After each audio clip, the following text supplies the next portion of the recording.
With me today are State Economist, Dr. Anthony Becker, and our State Budget Director, Anna Mingy. Together, we'll present the February 2026 Budget and Economic Forecast. I want to begin by acknowledging the work of Dr. Becker and his economic analysis team, as well as Anna Mingy and our state budget team and the other staff at MMB and our partner agencies who provide the information necessary to prepare our forecast. As a reminder, Minnesota is one of 13 states that show a 4-year window into our state's budget and economic outlook in our twice-yearly forecasts. That enables us to not only gauge near-term economic conditions, but also to plan for circumstances that may arise in the next biennium.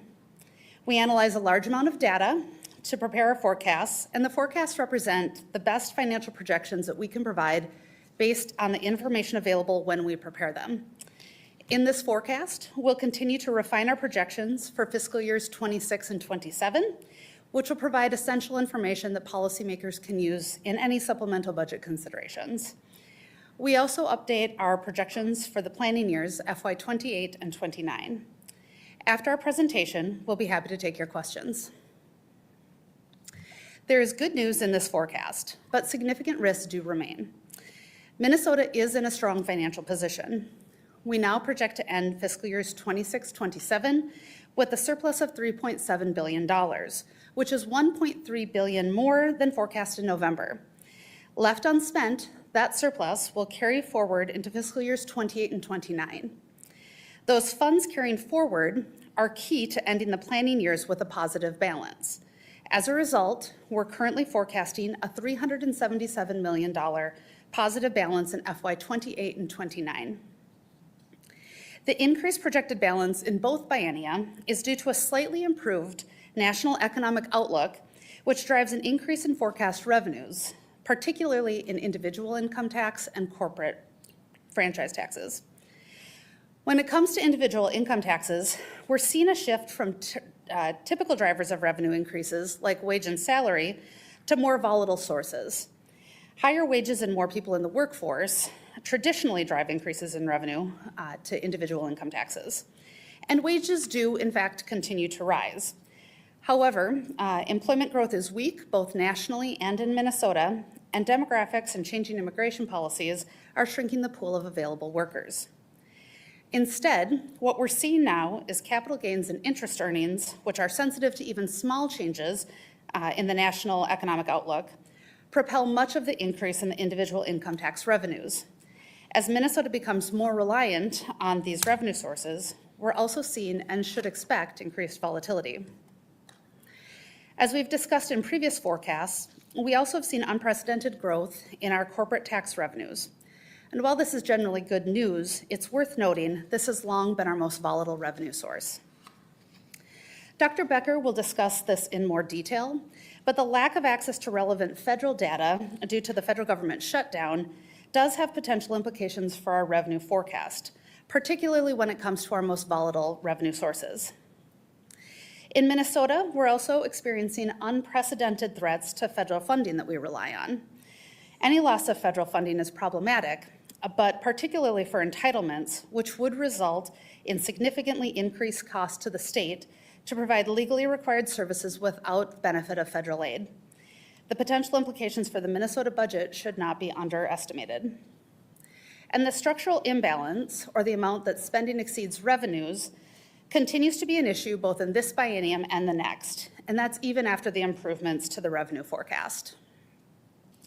I do want to note that the significant actions taken by the governor and the legislature last spring in the enacted FY 26-27 budget have helped drive a positive balance in FY 28 and 29. And while the structural imbalance was not eliminated, it is improved in part due to those budget decisions. This slide shows a projected FY 26-27 budgetary balance for this forecast in the middle column compared to the November estimates on the left. The column furthest to the right shows the difference between the two. At the top of the slide, you'll see that our beginning balance for the current biennium is nearly $10.3 billion. That money represents carry forward from the last biennium. Our revenue estimates for the current biennium are up about $1.2 billion from the November forecast, and spending projections are down $68 million. The projected balance at the end of fiscal years 26 and 27 appears under the lowest horizontal line. As you can see, we now forecast a positive balance of more than $3.7 billion, again, nearly 1.3 million than we had forecasted in November. This slide should look familiar. It shows the forecast horizon and the impacts of one biennium on the next. Before I get into the contents of this slide, it's important to remember that when we started this current biennium in July, we had the benefit of significant carry forward from FY 24 and 25 of $4.8 billion. This is important because we do have a structural imbalance in the biennium that we're currently in of $908 million. That starting balance, less the structural imbalance, leaves us with a projected balance of $3.7 billion. If we look at the screen, we'll start on the column in dark blue to the left. This is showing the $3.7 billion we project to be available at the end of FY 26-27. Left unspent, that money carries forward to become the beginning balance in fiscal years 28 and 29. If we move to the middle column in gold, you can see the projected structural imbalance in FY 28 and 29 of just under $3.4 billion. This is the amount the projected spending exceeds revenues generated in that biennium, plus discretionary inflation of over $1 billion. When you subtract that sum from the $3.7 billion, we're left with what you see in the dark blue column on the right, $377 million at the end of fiscal years 28 and 29. Discretionary inflation is included in the forecast to give policymakers a sense of what it would cost to maintain state services at the current level. If we don't count discretionary inflation, which as a reminder, legislators are not required to budget for, we'd have a projected positive balance of slightly more than $1.4 billion at the end of the planning years. With that, I'd like to invite State Economist Dr. Anthony Becker to the podium to cover our economic and revenue outlook.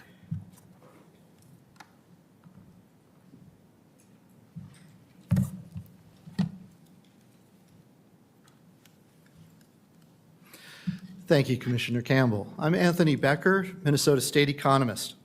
Since Minnesota's budget and economic forecast was last prepared in November 2025, the U.S. economic outlook has improved slightly, with higher rates of growth in real gross domestic product, consumer expenditures, and investment, along with a forecast for slightly lower rates of inflation in the near term. However, payroll growth has weakened and trade policy uncertainty continues to cloud the economic outlook. Our macroeconomic consultant, S&P Global Market Intelligence, SPGMI, released their baseline forecast to us on February 6, 2026. Due to the federal government shutdown in October and November and the partial shutdown in early February, certain key data that are typically available for SPGMI's February forecast were not available to them. The data include fourth quarter gross domestic product and its components, corporate profits, and the January 2026 employment situation report. Also missing are consumer prices from October of 2025. On trade, SPGMI assumed an effective tariff rate of 14%, 4 percentage points lower than in November. The recent Supreme Court decision invalidating the IEEPA tariffs happened after SPGMI's forecast release, as did the 10% Section 122 tariffs that the administration announced. In this chart, we have SPGMI's forecast for GDP through the end of the forecast horizon. Here, the overall outlook has improved since November, with higher growth in 25 and slightly higher growth in 26, mostly due to an assumption that strong economic growth in quarters 3 and 4 of 25 would carry forward into 2026. As in November, GDP growth, though, remains below trend in 2027 and beyond. This means that employment demand is unlikely to be robust in the years ahead. Further, a low-growth economy can more easily slip into recession as a result of an adverse external shock. Real personal consumption expenditures, also known as real consumer spending, are the primary driver of growth in the economy, accounting for roughly 70% of GDP. SPGMI now forecasts real consumer spending will grow 2.8% in 2026, 0.7 of a percentage point higher than their November forecast. From 2027 through 2029, real consumer spending is expected to grow 2.2% per year on average. Despite rising incomes, we are observing some signs of consumer stress with higher delinquency rates in certain loans, credit cards, auto loans, and student loans, with delinquency rates now reaching levels comparable to those during the Great Recession. However, home loan delinquency rates remain at historic lows. Compared to the November forecast, inflation is projected to be slightly lower in 2026 and higher from 2027 to 29. Lower near-term inflation reflects a lower assumed average effective tariff rate than in the November forecast, and lower inflation that we experienced in late 2025. Overall, inflation in both the CPI and core personal consumption expenditure indices is expected to remain elevated through 2027 before gradually easing in 2028. Corporate profits are now forecast to grow 9.5% in fiscal year 2026, 7.4 percentage points stronger than projected in November. In FY27 and beyond, corporate profits are forecast to show minimal growth. Minnesota's corporate franchise tax is closely related to the level of corporate profits and is the state's most volatile revenue source. The volatility in this revenue source makes it difficult to forecast with precision.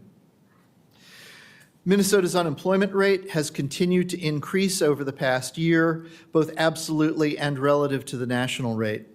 In December, Minnesota's unemployment rate was 4.1%, up 1.1 percentage points from a rate of 3.0% 1 year ago.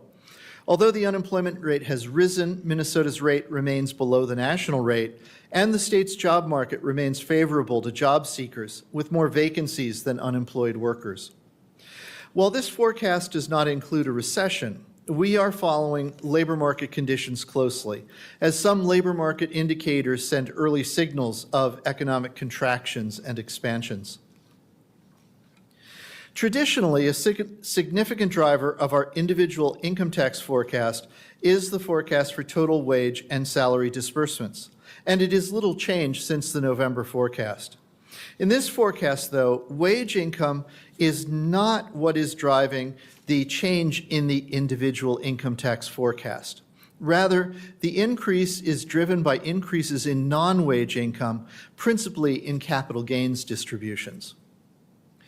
SPGMI's forecast of the S&P 500 stock index is one determinant of our forecast for non-wage income. Their February forecast is substantially higher than their November forecast for the S&P 500. In November, they projected a 12% multi-year downward correction in the S&P 500, with the market declining through late 2028. But in the current forecast, they assume a milder correction of only 4% and recovery beginning in 2027.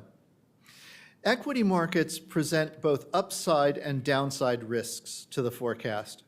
If equity markets continue their current upward trends, we will see greater levels of consumer spending and higher non-wage income, both of which will increase state revenues. On the other hand, if we see a substantial decrease in market values of equities, both income and spending would likely fall. So turning to the revenue forecast, the first two columns of the table show the February forecast for the current biennium and the change compared to the November forecast. The second set of columns show the same information for the next biennium. Total revenues for the current biennium are now forecast to be $68 billion, 1.8% more than in the November forecast. We're now projecting individual income tax receipts to be 1.9% more than we projected in November. This increase is primarily due to higher forecasts for individual income tax liability in tax years 25 and 26. The higher tax liability forecast is largely driven by higher forecasts for non-wage income sources, such as capital gains realization, interest income, and IRA distributions. Through January 26, individual estimated tax payments for tax year 25 are $165 million above our November forecast, which is consistent with a higher tax year 2025 liability. Technical adjustments and a higher forecast for net partnership and S corporation collections further contribute to the forecast change. And this is also consistent with stronger collections we've observed through January of this year. General sales tax revenue is now forecast to be nearly $16 billion, 0.5% more than in the current biennium than in the November forecast. This increased forecast reflects a higher forecast for consumer spending on goods and services subject to the sales tax. The corporate franchise tax is forecast to generate $6.6 billion in the current biennium, 5.4% more revenue than in the November forecast. This forecast change is due to the higher corporate profits forecast as shown previously.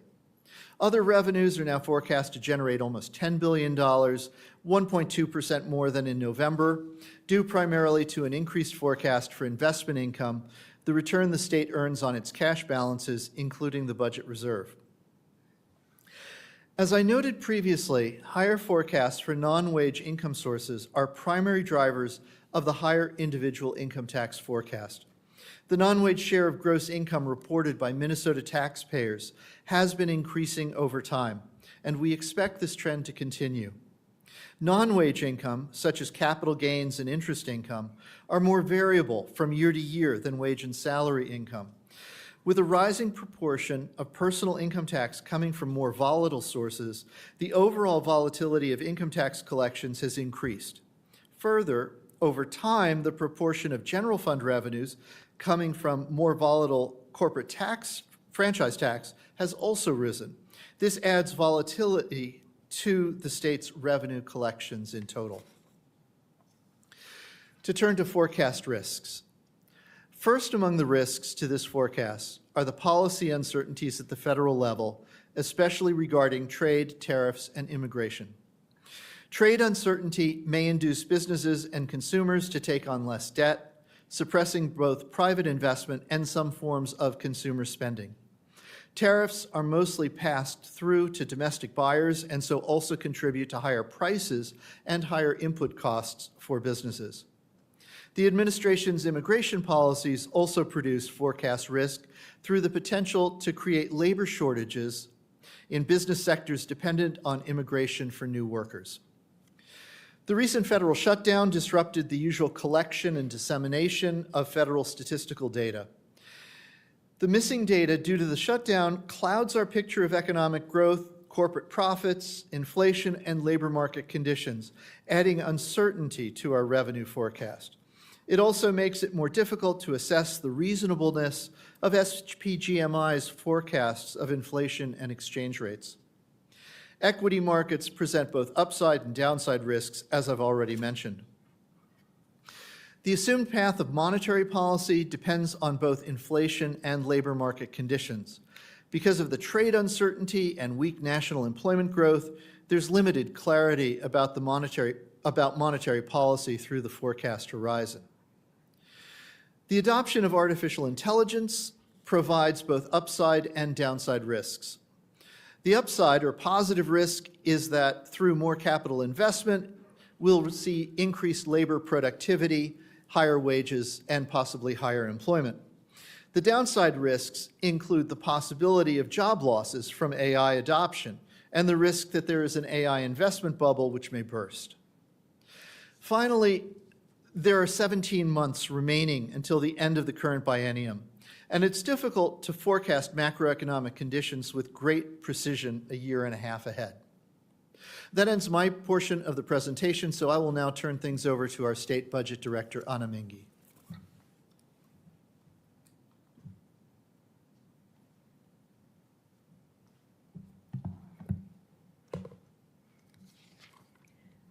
Good afternoon, everyone. I'm Anna Mingi, State Budget Director at Minnesota Management and Budget. Today, I will be walking through changes in the state expenditure forecast, and then I'll turn it to the Commissioner who will walk through our long-term budget outlook. So this slide outlines anticipated changes in general fund spending in the current biennium as well as our planning years of 2028 and 2029. In total, we project that spending in the current biennium will be $68 million lower than our previous estimates, but the planning estimates have increased by $152 million since our last forecast. Let me walk you through the table to give a better sense of what's driving that change.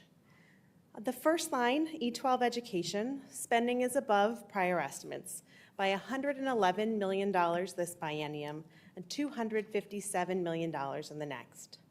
These increases are a result of higher spending for special education, where costs have grown as school districts spend more to deliver services to our students. Health and Human Services spending is projected to be $162 million below previous estimates this biennium and $199 million lower in the next. This reduction is largely driven by the implementation of new payment review processes in the Medical Assistance Program, which I will discuss in greater detail in a moment. On the next line, you can see the property tax aids and credits spending is $18 million below previous estimates in this biennium, largely as a result of lower spending on property tax refunds. Spending for debt service and all other areas of the budget are virtually unchanged from previous estimates. On the next line, you can see that our forecast includes an estimate of discretionary inflation. We estimate this cost to be $1.04 billion, which is $104 million more than we forecast in November.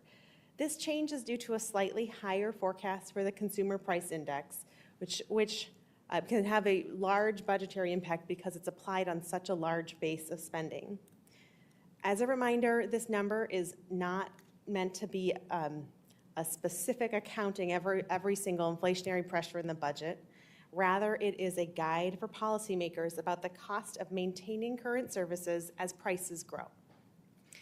Any increases need to be appropriated by the legislature. They don't automatically flow to state programs unless the program has a specific statutory formula that directs it. So policymakers have the choice of whether or not to spend this line item to address those inflationary pressures. So now let's move on to the next slide to discuss some key changes within our spending forecast. As you just heard, special ed is responsible for the upward revision in our education forecast. These costs have increased by $112 million this biennium and $350 million in the next relative to where we were in November. That is on top of the significant increases that we incorporated in the November forecast of $133 million in 26-27 and $287 million in 2028 and 2029. Today's increases are because we now have complete data about what schools spent on special ed services in the 2024-25 school year. Special ed service spending grew by about 10% last year compared to the 6% that we assumed would grow in the previous forecast.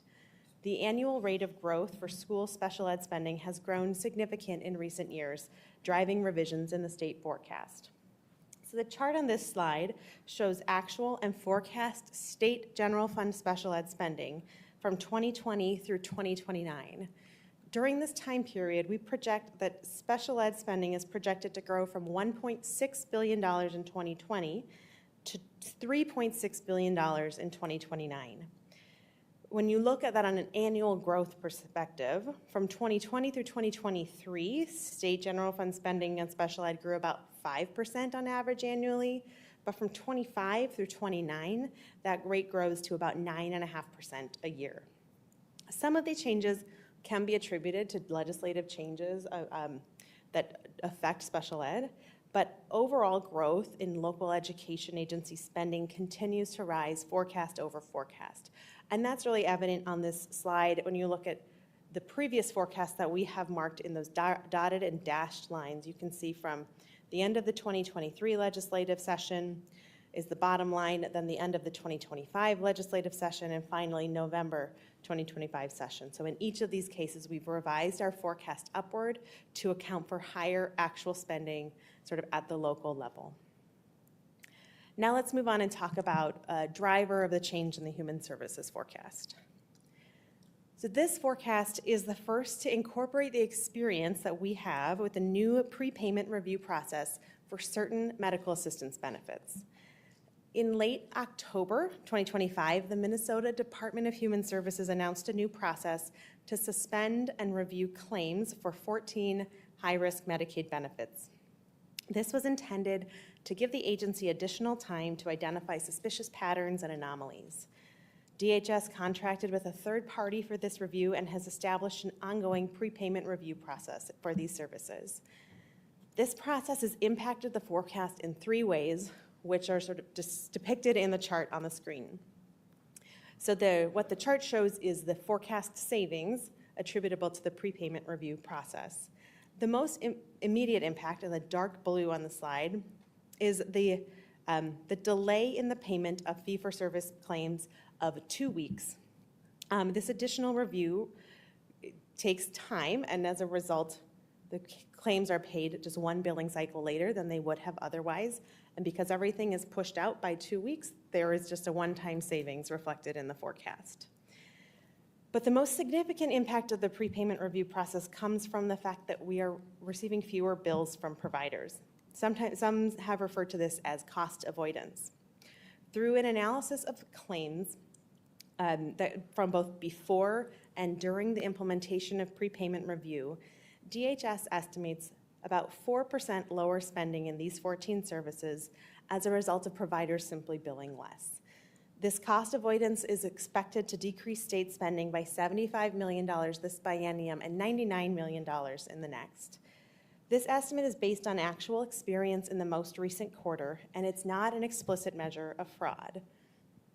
It may indicate that there's a deterrent effect of the new prepayment review process, but it might also be capturing savings related to broader conditions in both the service delivery sector or the broader economy.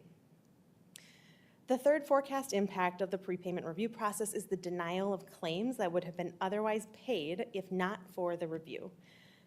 In this process, claims for the impacted benefits are reviewed using targeted analytics and then flagged if suspicious. So if a claim is identified for further review, it's sent to DHS staff who reviews it and decides either to approve or deny. Based on early data, DHS projects an increase in denials, which reduces state spending by $5 to $6 million a biennium.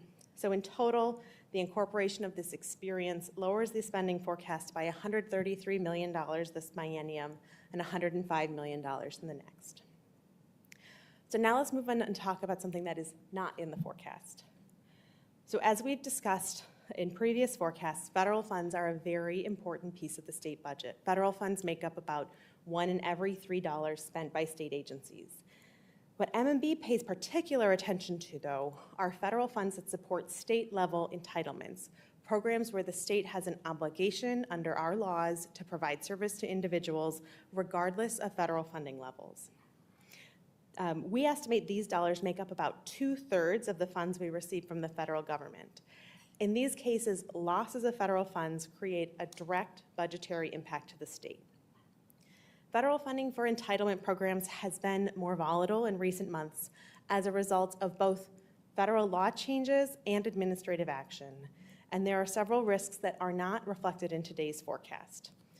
One example is related to actions taken by the Centers for Medicare and Medicaid Services, also referred to as CMS, which is the federal agency overseeing Medicaid. On January 6th, CMS indicated their intent to withhold $515 million per quarter from the state's MA reimbursement. That action is currently pending appeal, and the loss of federal funds is not reflected in our estimates today. And now, just earlier this week, we received additional notice from CMS that they would defer $260 million of our Medicaid reimbursements pending further information from the state to justify claims that they flagged. There is also budgetary risk from the fact that some of our state laws do not comply with federal law that passed over the summer. Specifically, H.R. 1, the Federal Reconciliation Bill, made a number of changes, some of which must be implemented by January 1st of 2027. An example of that would be work reporting requirements for Medicaid.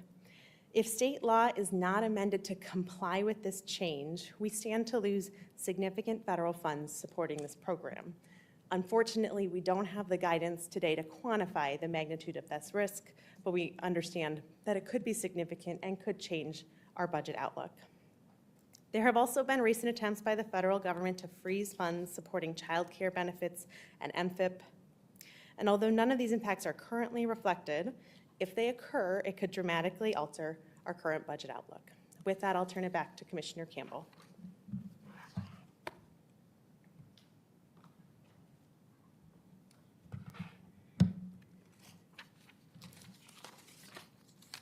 All right, thank you, Anna. This slide shows the long-term budget outlook. It compares our forecast revenues against our estimated spending for the current biennium and the next. And that's without including any unspent projected balances or transfers to the reserve. This is what we call our structural balance. As you can see, forecast revenues of $67.5 billion in the current biennium are expected to grow by $2.5 billion in the next, an annualized growth rate of 1.9%. During that same period, we are expecting baseline spending of $68.4 billion to increase by nearly $4 billion, or 2.9% on an annualized basis in the FY 28-29 biennium.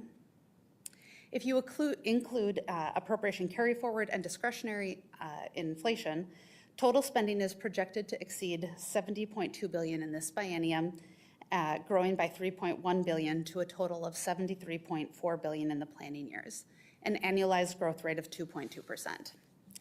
So if we take a step back, when we subtract total forecasted spending in the planning biennium from expected revenues in that same period, you end up with a structural imbalance of nearly $3.4 billion, or $2.3 billion if you don't include discretionary inflation.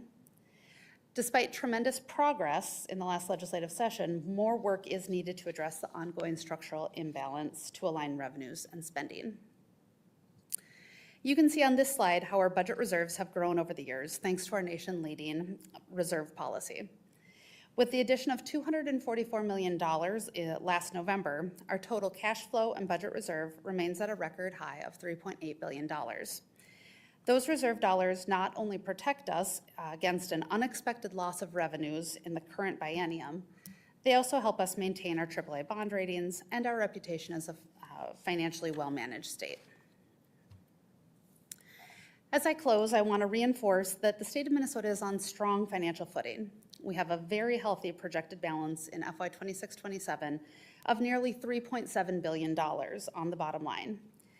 And despite persistent structural imbalances, we expect to end this biennium and the next with a positive balance.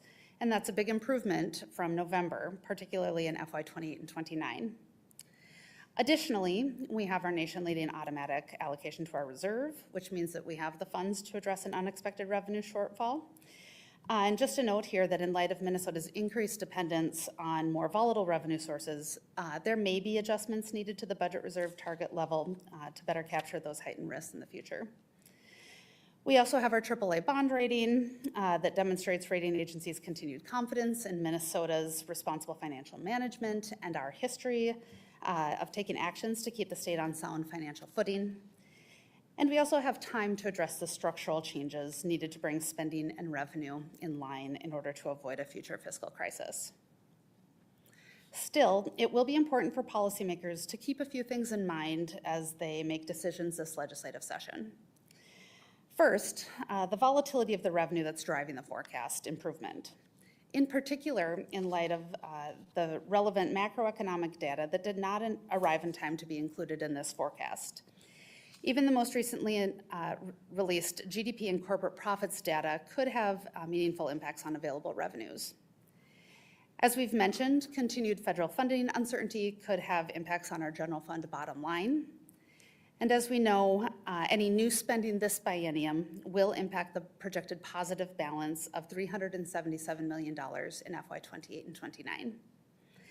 And finally, structural imbalance does continue to be an issue. Alignment of spending and revenue will need to be addressed. The sooner we begin looking for additional ways to do that, the less likely we are to face a future fiscal cliff. Given these considerations, it's our recommendation that policymakers should, at a minimum, strongly consider offsetting any new spending with spending reductions to be mindful of both the FY 28-29 projected balance and the structural imbalance. I do want to once again acknowledge the important work done last legislative session that did have a material impact on this forecast. That fiscal discipline will remain important in this legislative session and the next. As always, MMB will continue to watch for significant changes through our monthly revenue updates, our quarterly economic updates, our close monitoring of federal actions, and we'll be providing that information to the legislature and to the public so that they can anticipate and respond to economic changes. And with that, we are happy to take your questions. Commissioner, can you talk more about the immigration action? We've heard about possible labor shortages, but what about workers staying home, businesses permanently closing, temporarily closing? What kind of impact is that having on the workers? At this point, we don't have the data that would be necessary it's not ultimately included in this forecast. The data is not available on that at this time. What kind of uncertainty or fears do you have about not having that data? I think that it's fair to say that we are concerned about the potential impacts of all of that. We don't know how it's going to impact how that data will ultimately drive revenues and the data that we ultimately use to identify what revenues will be available in this forecast. And so it's a little bit too soon to say, but it certainly doesn't seem like it's going to be favorable.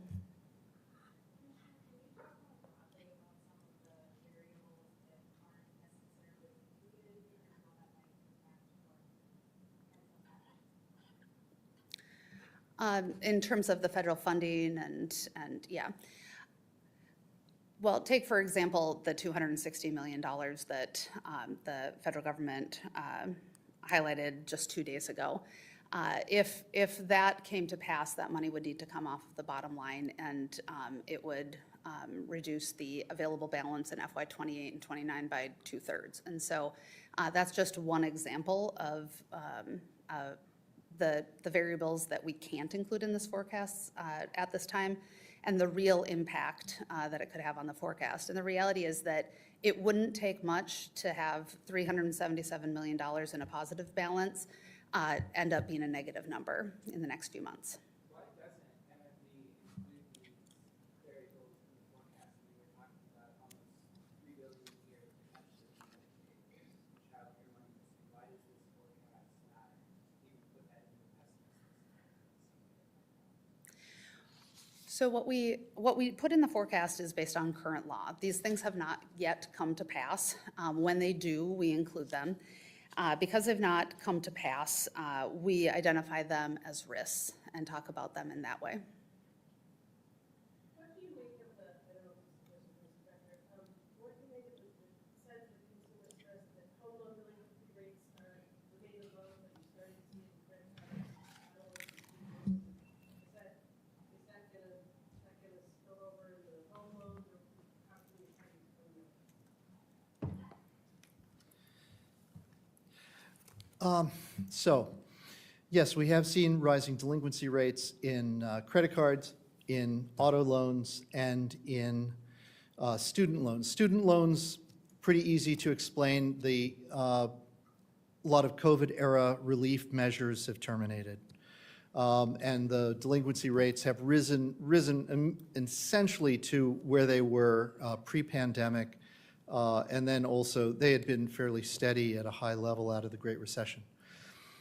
Credit cards and auto loans, it's going to take some more analysis to really figure out why delinquency rates there are higher. And that analysis would involve looking at the characteristics of the households that are entering delinquency.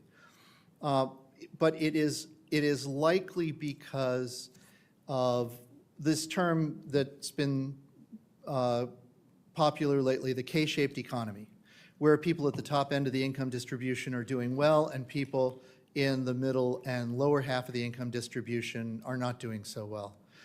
So these delinquencies in all likelihood, as they usually are concentrated in the lower ends. And so more than likely what's going on is that we have, this K-shaped thing going on, and that part of the income distribution, people are not, they're feeling the affordability crisis and so forth. And so that would be my best take on this for right now. Can I follow up, because you mentioned immigration labor shortages? Yes, ma'am. The prior data, I'm guessing that's only going to get worse. Yeah, I was referring to the general policies of both restricting immigration enforcement, restrictions on H-1B visas and so forth, that it is likely that those restrictions on immigration will have an adverse effect on the national economy, but Minnesota in particular, much of our labor force growth over the last several years has been because of international immigration. Now, in the last year, we actually did see a gain from net national migration, which is great for our labor force, but that was the first time that it happened since 2018. But on the international front, yes, I think there will probably be reduced labor supply in a number of areas. Thank you.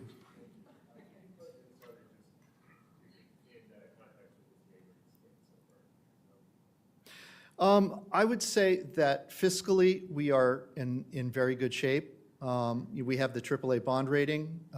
We have a legislature and a governor who work together to reduce the structural deficit, which puts us with increased revenues in, I think, a very favorable position going into the next biennium. You know, it's hard to compare us with a state like North Dakota, which is highly dependent on natural resources.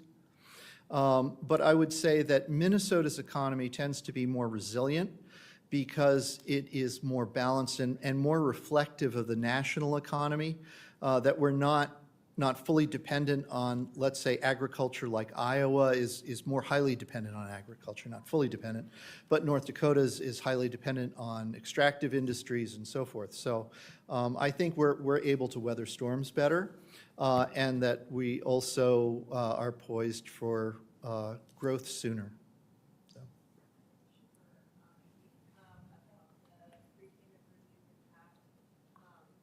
Can you explain what accounts for a larger savings on the cost avoidance side, and is the timing delay that's built into this biennium is related to what we talked about, we talked about the 2-week delay, that we have more of that information, like could we expect that next biennium number to grow? So in terms of the prepayment review process, the sort of the immediate, or one immediate impact is that there's sort of a permanent delay as it takes time for, the third party and DHS to review claims. So claims can't get paid quite as quickly. And we just assume it's sort of like we take one billing cycle and move it into the next year, and then that year we take that last billing cycle and we push it out. So this is we sort of assume it's just a one-time savings as everything just gets pushed out a year, or pushed out 2 weeks, and every year just has a 2-week shift in and 2 weeks shift out.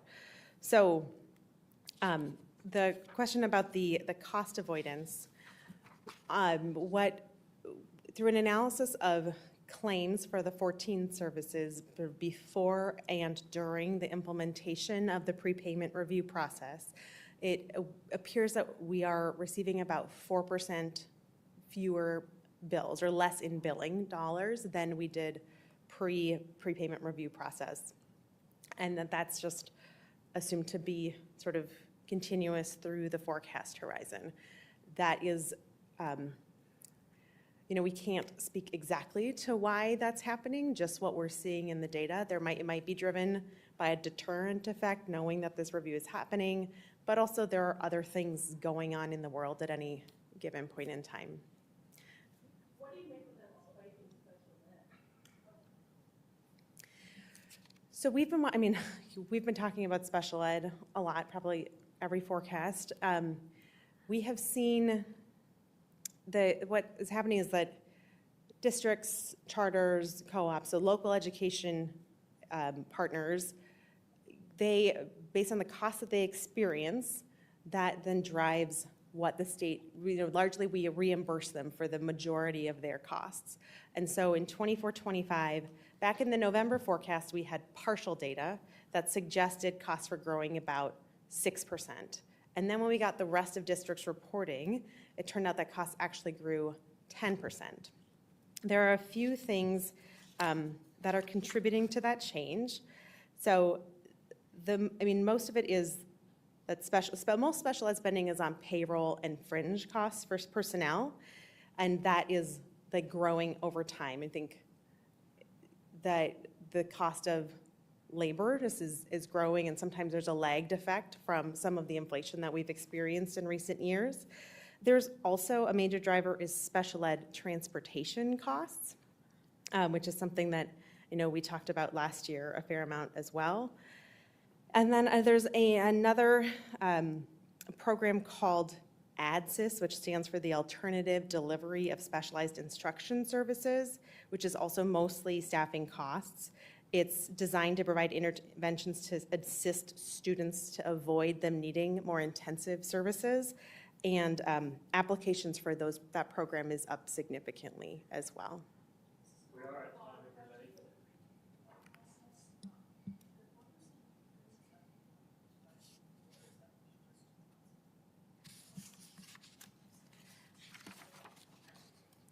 No, so the question is about what's the pre and post comparison for prepayment review. Let me just confirm and get back to you.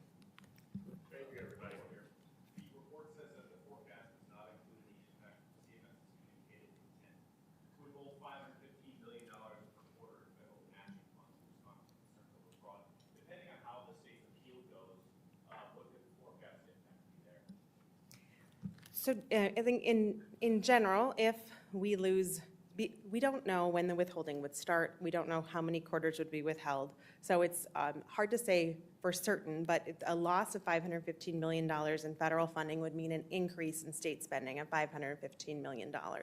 So on an annualized basis, that's about $2 billion. If you subtract, it'd be a $2 billion lower surplus this biennium, and then a $2 billion lower balance out in the tails because that money carries forward. So our projected balance in 28-29 would flip to a projected shortfall. That's right.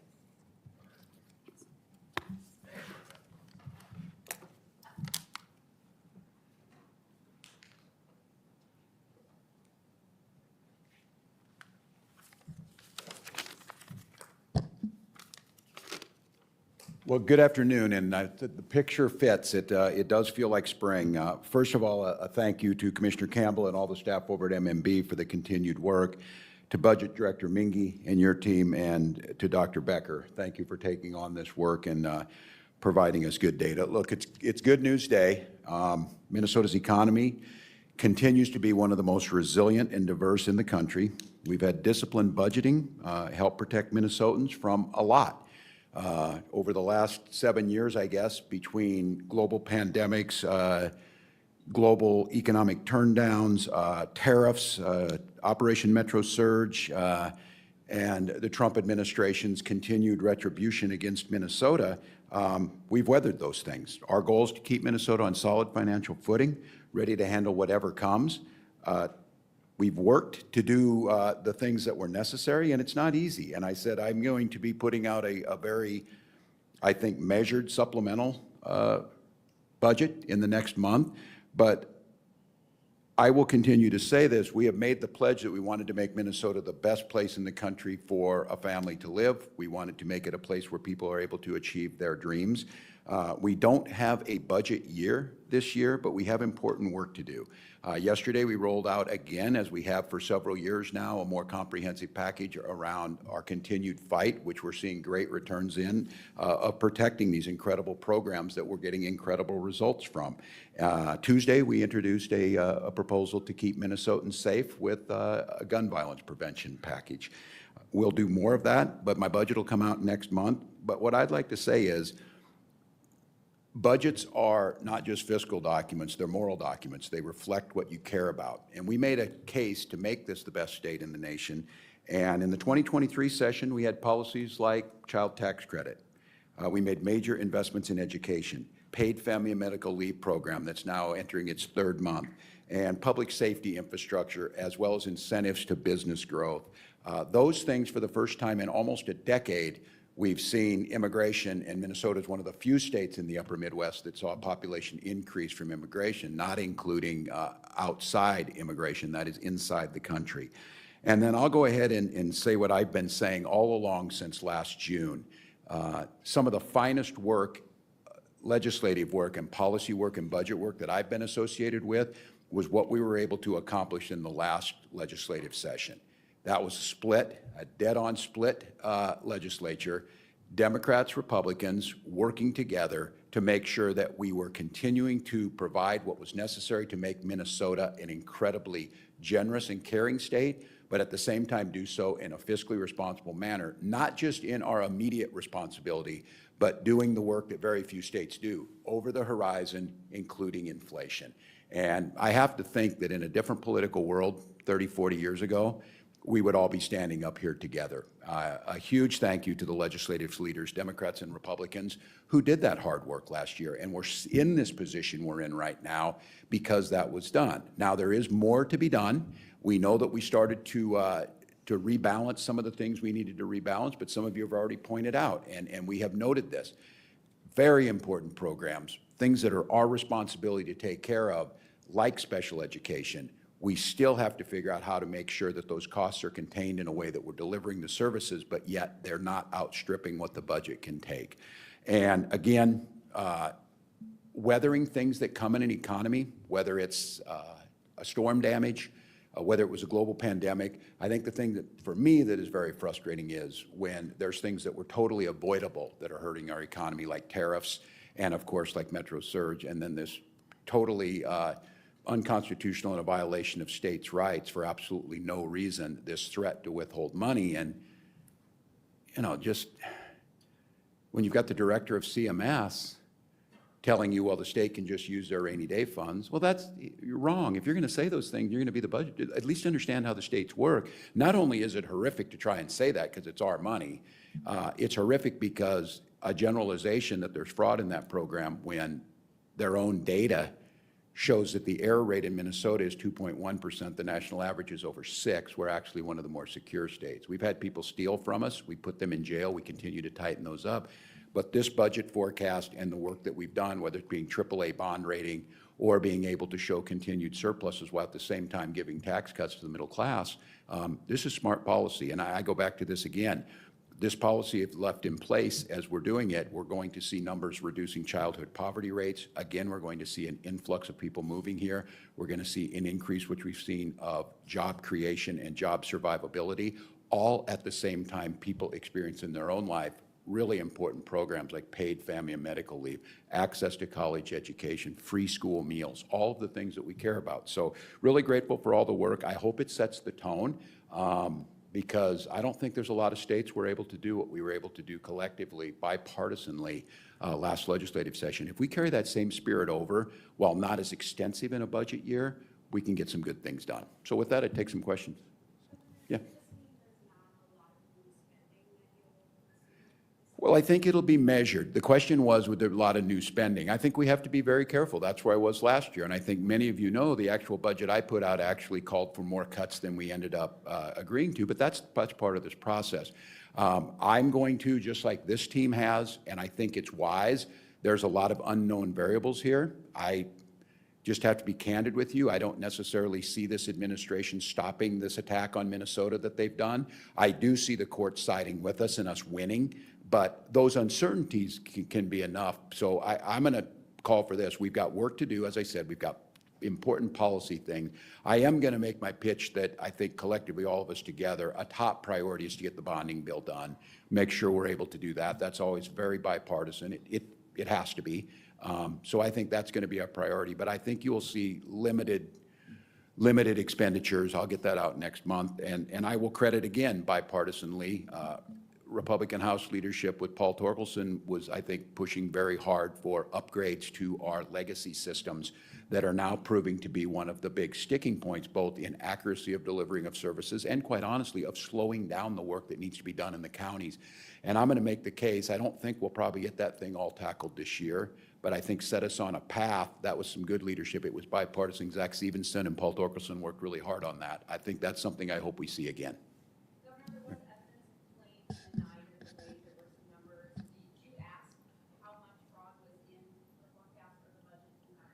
Well, I think it's hard to tell that these folks would tell you the correlation between that. I do think you're seeing savings. And I want to be careful on this because I know that, you know, a denial of claims and a slowing down of those claims, we're always trying to balance out a state that these systems were set up to deliver services.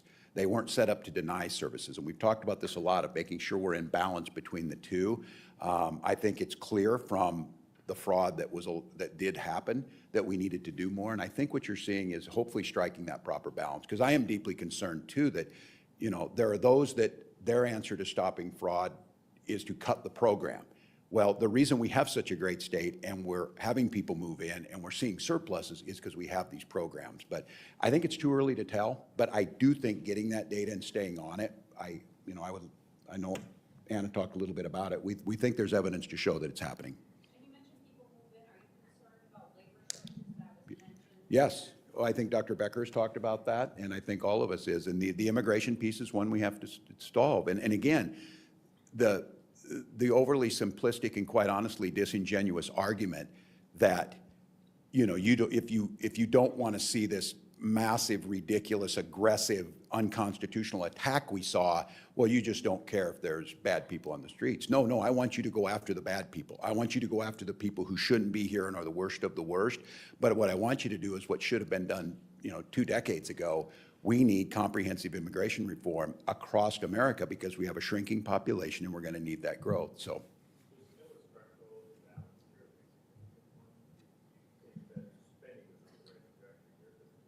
Well, I will let the team talk here. Actually, if we didn't spend anything, I do believe now that that is a $377 million bottom line if we carry over. Is that correct? Yes, that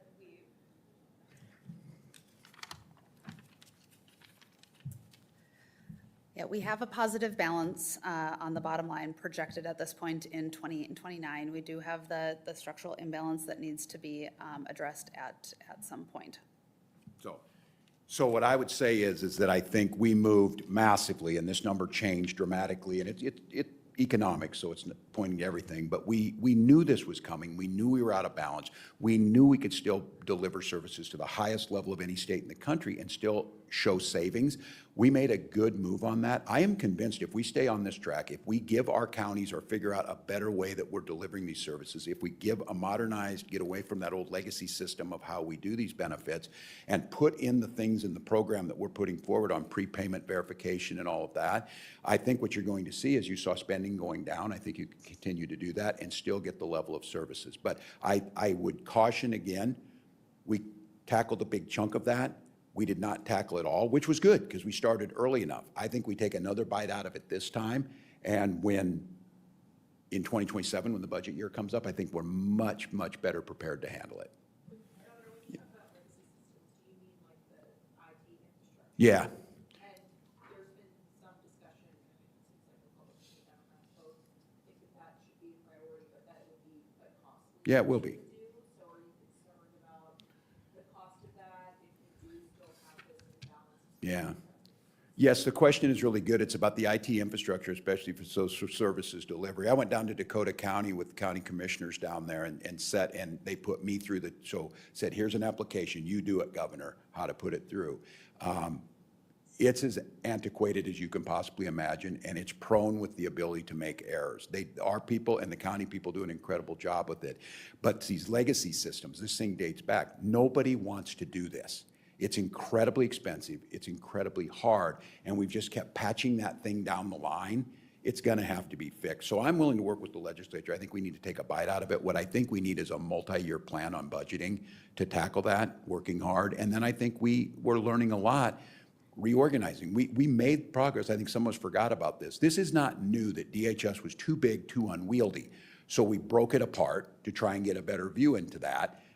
There is more work to be done, so I think a reorganization around DHS, I think those are bipartisan things that we agree with, continue to do so. Yeah. You stated this week that a comprehensive plan and also a comprehensive project. And do you have any ballpark estimate at this point how much those comprehensive packages cost? I don't actually on that one, and I can get it to you. I think they're relatively close to budget neutral, and we'll get back to them. So I don't think there's a lot of spending in those packages. hopefully we should see savings in both of those. The fraud obviously is one.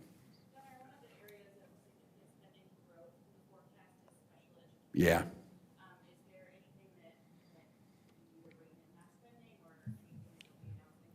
I think so, and I want to be very careful, and this is to the legislators who are really thoughtful about this. I think in terms that we're using of talking about reining in spending or all of this, just to be clear, these are fundamental services that we have both a moral and a legal obligation to provide.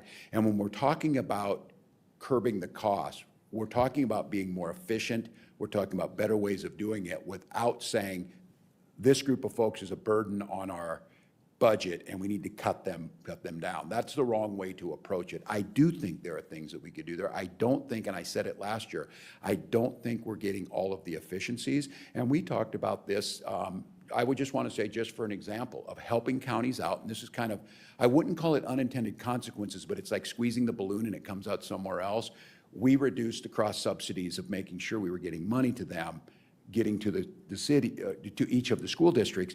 But by us picking up the cross subsidy, perhaps there are programs being delivered that would have been thought differently if that wasn't there. And I just say that this is a fundamental Democratic and Republican idea that we should try and be as efficient as we possibly can. And I think in some of these areas, there are savings that can be found without having any negative impact on the folks we care about and seeing a savings. But I am concerned about it. I made this analogy last year that from one biennium to the next, just the increase in special ed transportation funding, just that piece of the special ed, was actually bigger than the entire DNR budget.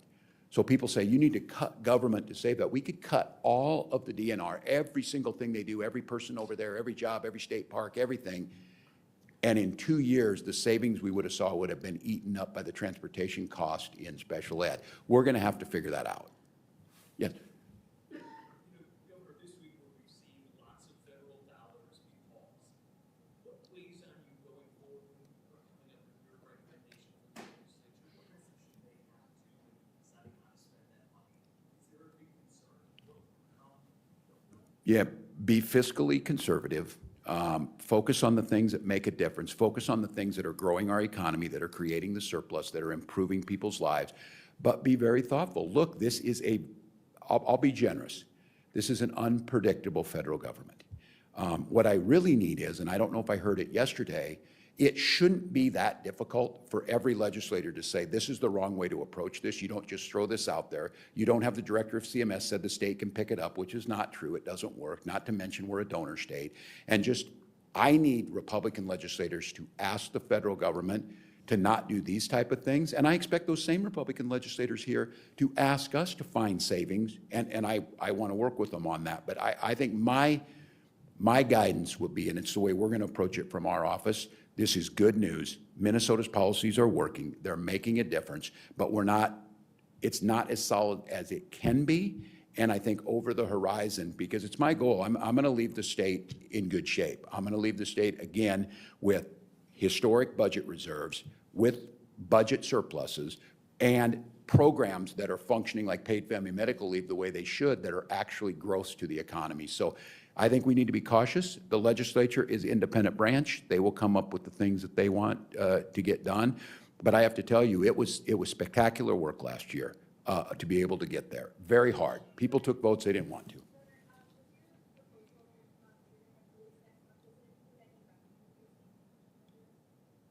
Do we at this time? Well, we're not out yet, so we're still talking about it. I think the goal is where it's, and those small things, whether they're tab fees or types of things that we're doing, we haven't worked through it all yet. But I think what you can expect is the budget will be relatively modest across the board, both in terms of new spending or if there are potential revenue streams. We have to tackle it. We'll see. We're not an automatic tax conformity state, and the big, beautiful bill has lots of things in there that we have to figure out what conformity is going to look like. I think a lot of states are grappling with that right now, but that's a piece of this too during this session. You know, and I would if the folks were here to hear this, I would just my experience of working in Congress, and when you're dealing with CMS on an appeal, 12 to 18 months is not unusual. And am I speaking out of turn there? I don't think we know what the timeline is, Yeah. but we're not anticipating. Yeah, but here's the thing. Again, to my friends in the Republican caucuses, ask them that this is not really wise. And I would ask you again, and there wasn't a single thing. What is the specific fraud in Medicaid that you believe taking away health care from 400,000 children, pregnant women, and seniors makes this move a good move to fix this, rather than the data-driven moves we're making that are showing we're tackling it?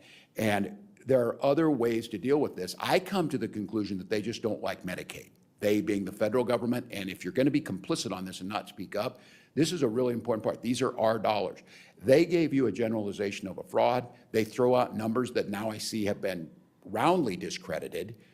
And we can work on this together. The package I gave you, many of these are Republican ideas in that. So we hope that they would, the way we can fix this sooner is to ask the federal government to not do something that's never happened to any other state, that has no evidence behind it, is only going to hurt people, does nothing to improve fraud, and is just a petty attack on Minnesota. Just ask them to stop that. But I would say this to Minnesotans, we continue to work hard. We have a high quality of life here.